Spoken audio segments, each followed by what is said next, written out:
Thank you so much viewers, मैं अशोक वशिष्ठ। देखिए, use of has, have, had, will have, shall have के साथ that's very important. और daily use में हमने जैसे पहले देयर का यूज बताया, उससे पहले इस common is, am are, was, were, will be, shall be का यूज बताया। ऐसे ही अब हम आपको हैज, हैव, हैड और विल हैव, शैल हैव का यूज बताएंगे।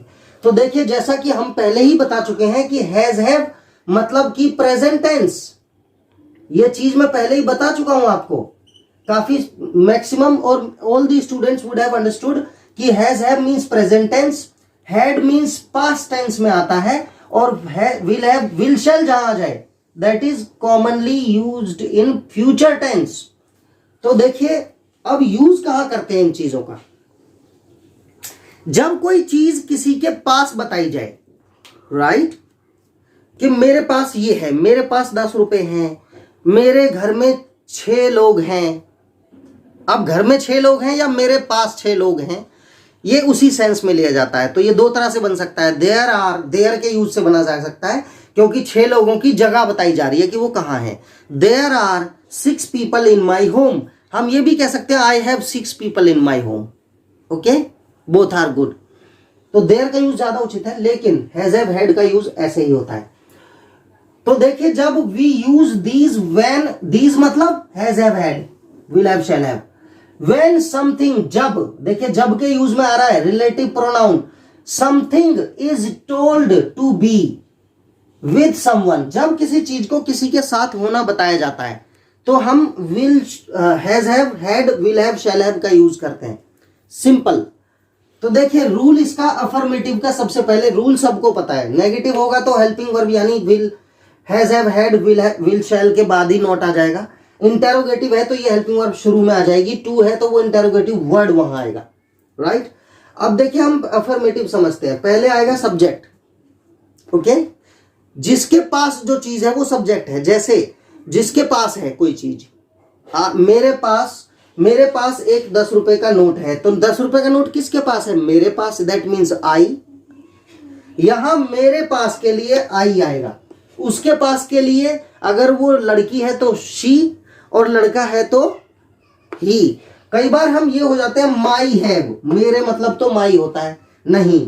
तो मेरे पास मतलब, क्योंकि माई कभी सब्जेक्ट नहीं बन सकता। हमने आपको बताया है कि माई पोजेसिव केस है, हमने केसेस की टेबल बनवाई थी। नॉमिनेटिव केस में हमेशा जहां मेरे आ रहा है मतलब कि आई, हमारे आ रहा है मतलब कि वी, तुम्हारे या आपके या तेरे आ रहा है तो मतलब यू, उसके आ रहा है तो ही या शी, इसके आ रहा है तो इट।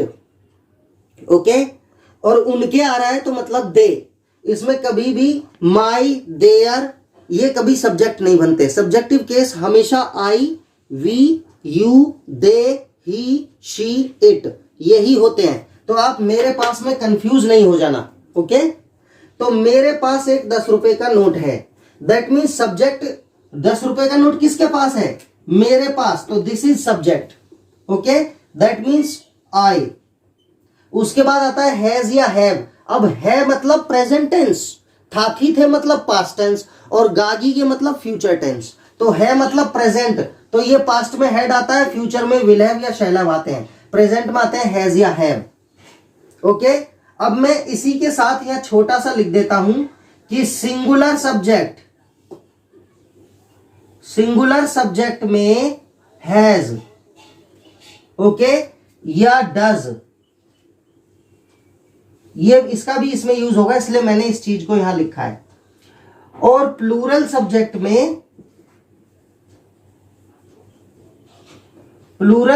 में हैव या डू।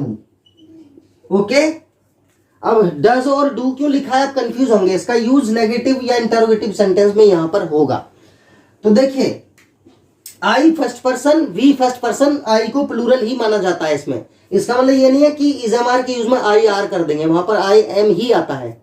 ओके, तो मेरे पास एक 10 रुपए का नोट है मतलब प्रेजेंट टेंस, तो इन तीनों में से हैज या हैव कुछ आएगा। अब आई को प्लूरल माना जा रहा है फर्स्ट पर्सन को यहां पर, तो आएगा हैव। आई हैव, क्या हैव? एक 10 रुपए का नोट, आ 10 रुपीज नोट, 10 रुपीज नोट। या फिर ऐसे भी कर सकते हैं, आई हैव अ नोट, मेरे पास एक नोट है, किसका? Of 10 rupees, of 10 rupees. तो देखिए रूल आ गया समझ में।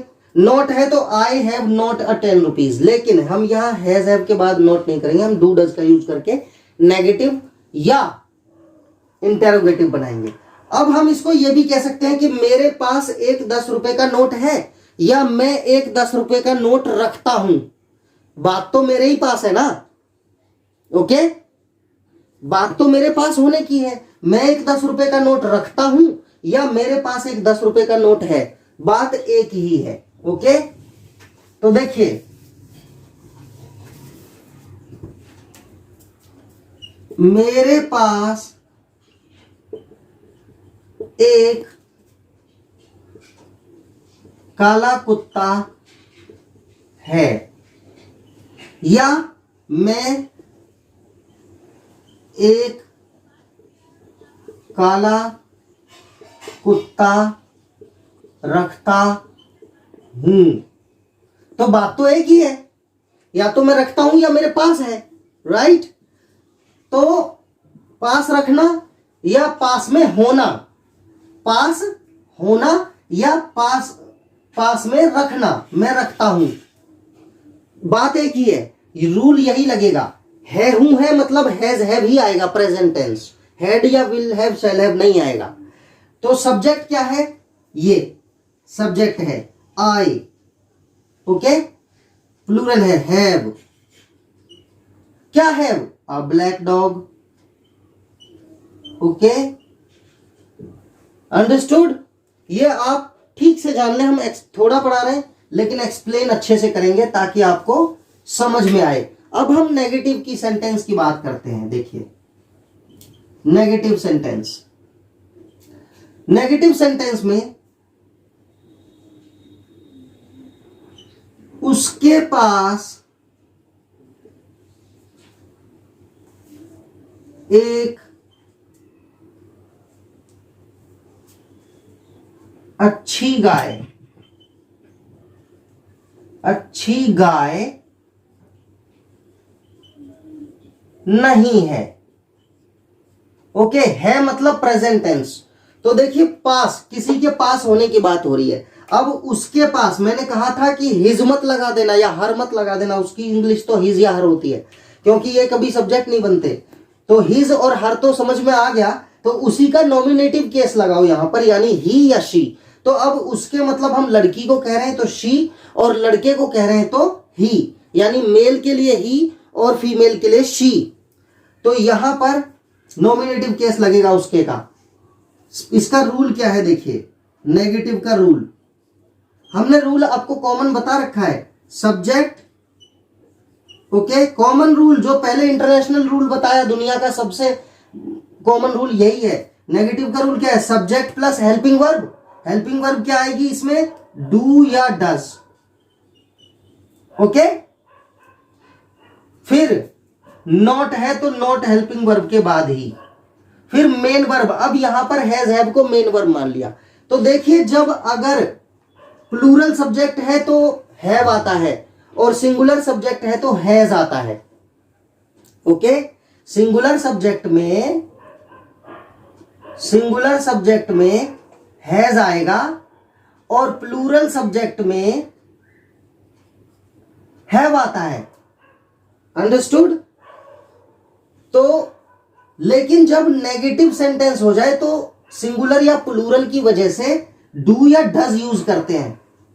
हैज हैव में से सिर्फ हैव ही आएगा इधर, ओके। यहां पर ये मेन वर्ब मान ली।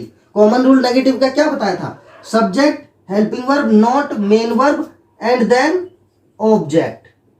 यही रूल बताया था। जिसमें हेल्पिंग वर्ब नहीं होती तो सब्जेक्ट के बाद डायरेक्ट नॉट और मेन वर्ब, और नहीं तो सब्जेक्ट के बाद हेल्पिंग वर्ब, मेन वर्ब नहीं है तो फिर ऑब्जेक्ट। इसमें दोनों आ रहे हैं। यहां हैज हैव को हमने मेन वर्ब मान लिया। अब सिंगुलर या प्लूरल की वजह से डू डज में चेंजेस होंगे, हैव का हैव ही रहेगा। सब्जेक्ट सिंगुलर हो या प्लूरल हो। तो देखिए, with singular subject does and with plural subject do, याद रखना आप। तो सब्जेक्ट क्या है उसके, मान लीजिए कोई आदमी है मेल, तो सब्जेक्ट ही, सिंगुलर है तो does not have, he does not have एक अच्छी गाय, अ गुड काउ।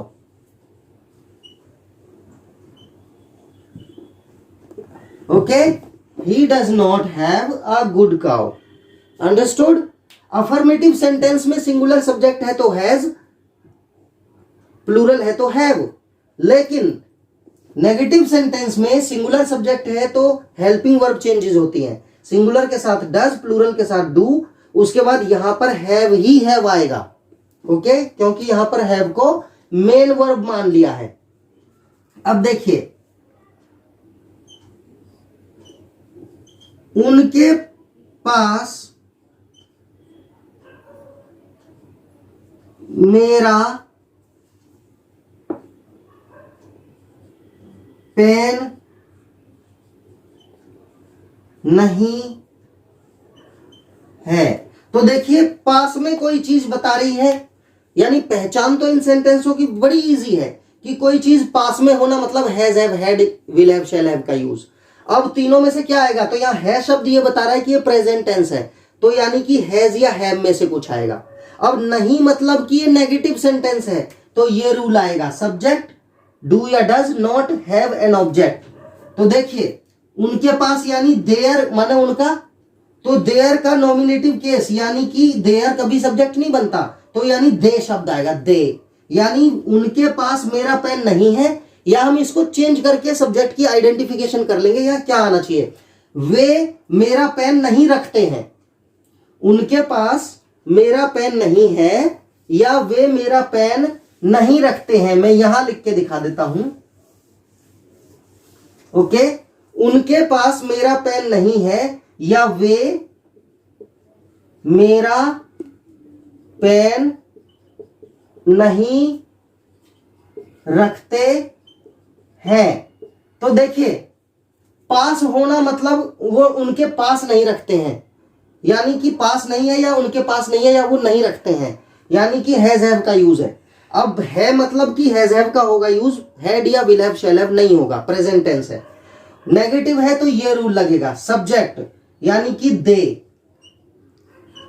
अब दोनों में से कुछ भी कह सकते हैं, वे मेरा पेन नहीं रखते हैं। देखिए, बहुत इजी लैंग्वेज में पढ़ा रहे हैं हम आपको, बार बार वीडियो वॉच करेंगे तो ऐसे समझ में आएगी चीज, लेकिन इनका फिर डेली यूज में लाओ अपने सेंटेंस को। जब तक लैंग्वेज को डेली यूज नहीं किया जाएगा, बोला नहीं जाएगा, रीडिंग नहीं किया जाएगा, राइटिंग नहीं किया जाएगा, तो सिर्फ देखने मात्र से कुछ नहीं आने वाला है। तीनों काम चाहिए इसमें, रीडिंग, राइटिंग एंड लिसनिंग। तो पहले लिसनिंग यानी वीडियो के दौरान लिसनिंग करो, यानी अंडरस्टैंडिंग के साथ लिसनिंग करो। ओके, उसके बाद आपको राइटिंग करना है, पेन और कॉपी लेकर बैठे। उसके बाद आपको स्पीकिंग भी करना है, रीडिंग भी करना है। तो अब जब बुक पढ़ते हुए, न्यूज़पेपर पढ़ते हुए इन चीजों को ऑब्जर्व करें कि ये चीज उसका रूल है, ऐसे ऑब्जर्व करते हुए पढ़े तो चीजें जल्दी समझ में आएंगी। दे, अब सब्जेक्ट के बाद नहीं है यानी डू या डज में से, दे प्लूरल है तो डू नॉट, फिर have, they do not have. Okay, they do not have मेरा pen, my pen. Okay, my क्या है, possessive pronoun, singular number, pen common noun, have helping verb भी मानते हैं इसको, यहां पर मेन वर्ब की तरह यूज हो रहा है। Not determiner, do helping verb, they pronoun nominative case plural number. Understand. तो ये सब ये पर्सनल प्रोनाउन है। सब चीज वर्ड डिफरेंशिएट हो गए। देखिए, पार्ट्स ऑफ स्पीच पढ़ते पढ़ते कैसे समझ में आता है, ये भी समझ में आ गया आपको। अब हम नेगेटिव के बाद अगर मैं कहूं कि इसका बनाना है क्या, तो आप तुरंत आपके जवाब में आएगा, मैंने बता रखा है। क्या वे मेरा पेन नहीं रखते हैं, या क्या उनके पास मेरा पेन नहीं है? तो यानी इसका जवाब यस नो में दे सकते हैं। तो हेल्पिंग वर्ब शुरू में, यानी कि डू डज यहां से मिटाओ और यहां लिख दो do they not have my pen question mark. अब अगर हम क्या हटा के यहां करें क्यों नहीं है, तो इसी रूल के पीछे यहां वाई लगा दो, why do they not have my pen. Very easy. ये सब मैंने आपको कई कई बार बताया है। जब मैं कॉमन रूल एक बार आपको बता चुका हूं, तो अब जीवन में आपको अफर्मेटिव ही समझना है, और अफर्मेटिव का भी कॉमन रूल बता चुका हूं मैं। तो आपको नेगेटिव और इंटेरोगेटिव 1 और 2 बनाने में कोई प्रॉब्लम नहीं होगी, बशर्ते कि किस सेंटेंस में कौन सा हेल्पिंग वर्ब आएगा ये आपको जानना पड़ेगा, क्योंकि हेल्पिंग वर्ब डिफरेंट आती है डिफरेंट सेंटेंसेस में। किसी में इजमार है, किसी में डू डज है, किसी में विल शैल है, right. So they do not have. अब हम इसमें डिफरेंशिएट कर देते हैं कि do with plural subject, confusion ना रहे बच्चों को, और does with singular subject, okay, और has with singular subject. Affirmative sentence में हैज़ आता है, जैसे शी हैज माई पेन, और दे है तो दे हैव माई पेन, और हैव प्लूरल सब्जेक्ट में आता है, ओके। सो स्टूडेंट्स देखिए, जो वीडियो प्रॉपर तरीके से हर वीडियो को देख रहे हैं उनको हर चीज बड़े अच्छे से समझ में आएगी। इसी के साथ आज हम ये यहां पर इसमें चलो मैं आपको इंटेरोगेटिव और बता देता हूं, राइट। तो देखिए, इंटेरोगेटिव का रूल कॉमन है, यानी कि पहले डज या do plus subject plus not plus have plus object. देखिए, हैव ही हैव आता है इंटेरोगेटिव या नेगेटिव होने में। अफर्मेटिव है तो सिंगुलर सब्जेक्ट के साथ हैज और प्लूरल के साथ हैव, लेकिन इंटेरोगेटिव या नेगेटिव है तो सिंगुलर प्लूरल के अकॉर्डिंग ये रखा जाएगा, ना कि ये हमेशा हैव आएगा, ओके। तो प्लूरल में डू। अब देखिए, क्वेश्चन मार्क, इंटेरोगेटिव नंबर 1, क्या बच्चों के पास नए कपड़े हैं? है मतलब हैज हैव का यूज होगा, यानी डू डज का होगा इसमें हेल्पिंग वर्ब में, और मेन वर्ब की जगह हैव ही आएगा। तो क्या मतलब कि सबसे पहले हेल्पिंग वर्ब। तो अगर हम अफर्मेटिव बताएं बच्चों के पास नए कपड़े हैं, तो देखिए the children have new clothes, CLOTHES, सिले हुए कपड़े। अगर ई हटा दें तो बिना सिला कपड़ा। अब अगर क्या लग गया है तो यहां डू डज, चिल्ड्रन प्लूरल है तो do the children have new clothes, interrogative mark, okay. अब अगर हो जाए बच्चों के पास नए कपड़े कैसे हैं, राइट। कोई कहता है भाई इन बच्चों के पास नए कपड़े कैसे हैं, तो अब कैसे मतलब मैंने बताया था इंटेरोगेटिव वर्ड शुरू में आ जाएगा, यही रूल है। Interrogative word plus interrogative rule number 1, यानी कि कैसे की इंग्लिश पहले हाउ, ओके। और रूल नंबर 1 क्या है, ये वाला हाउ, चिल्ड्रन प्लूरल है तो do, how do subject the children, how do the children, not है नहीं तो अब हैव आएगा डायरेक्ट। हैव ऑब्जेक्ट क्या है, new clothes. Okay, question mark.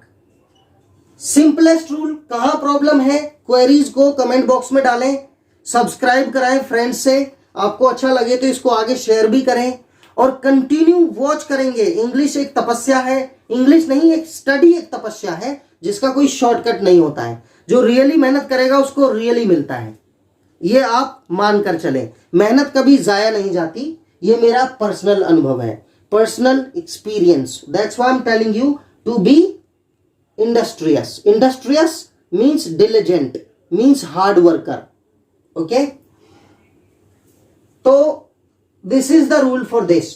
And next time हम क्या करेंगे, अब आपको मैंने प्रेजेंट टेंस हैज हैव का यूज बताया, आगे मैं बताऊंगा आपको हैड का और विल हैव शैल हैव का, राइट। हालांकि आपको सब समझ में आ गया होगा ये भी, लेकिन उनको फिर भी हम आगे स्टडी कराएंगे। Thank you so much for your important time and have a good day. जय श्री राम।